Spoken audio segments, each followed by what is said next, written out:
My dear brothers, there is a famous story that we'll go through inshallah. You may have heard it before, but there are immense lessons in this story. The story goes like this. There were 4 cows. One of them was white, the other 3 were black. And they used to live in a dangerous area surrounded by wolves. The way they used to protect each other from the wolves was to stick together. Watch out for each other as a group, as a team, as a united team, so that they can't be victims to the surrounding beasts. But one day the 3 black cows had a meeting and decided that they would let the white cow go because it is the white cow exposing them in the nights. So the following night, because of the trouble caused of looking after each other, for them that was trouble, they gave away the white cow. They boycotted the white cow, and the white cow was then attacked by the wolf, seeing he was alone and exposed. Now the wolf is very intelligent, extremely intelligent. He noticed the disunity as well.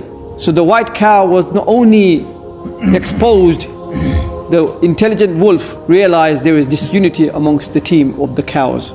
So he went and attacked the white cow, was devouring its flesh while the black cows watched on. The following night, the wolf now attacking the 3 cows, the 3 remaining black cows, because they were not as strong as before anymore.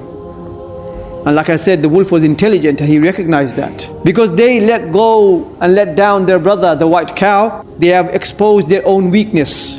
And the intelligent wolf recognized that. So he goes and attacks the 3 black cows and devours the first one, the first night, eating on his flesh while the other 2 black cows watched.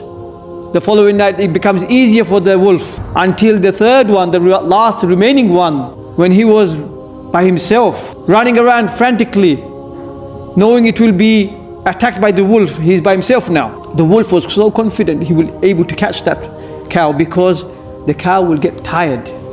How long are you going to run from your challenges? So while the wolf was confidently strolling down the park, walking around, the cow got tired. The last cow got tired. The wolf attacked the cow, grabbed his neck, and while it was eating the last black cow, the black cow said some words which is very important for us. He said, I was eaten the day the white cow was eaten. I was eaten the day I let go of my brother. I did not die today, I'm not dying now. I died some 100 years ago when we let go of Palestine. Sudan is not dying now because we let go of Sudan many years ago. The Muslim Ummah is not suffering today. It's been suffering for many years because we let go of our brothers many years ago. And now we're next.